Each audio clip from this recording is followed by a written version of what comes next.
Вот индейцы. какая разнообразная кровь. 30% татарской крови, Татары. 19 кровь финно-угров, 14 жителей Восточной Питал стейла ламп и Европы, маста вастом на толста.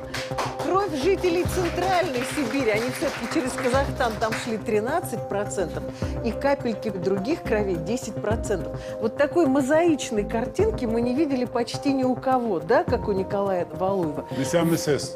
Вот сколько кровей надо было смешать, чтобы получился такой огромный, совершенно необыкновенный полный. человек.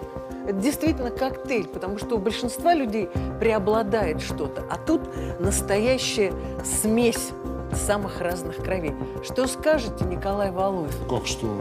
Я сейчас думаю, после вот этой вот диаграммы надо ехать в Татарстан. Сразу решать вопрос. С татаром? Конечно.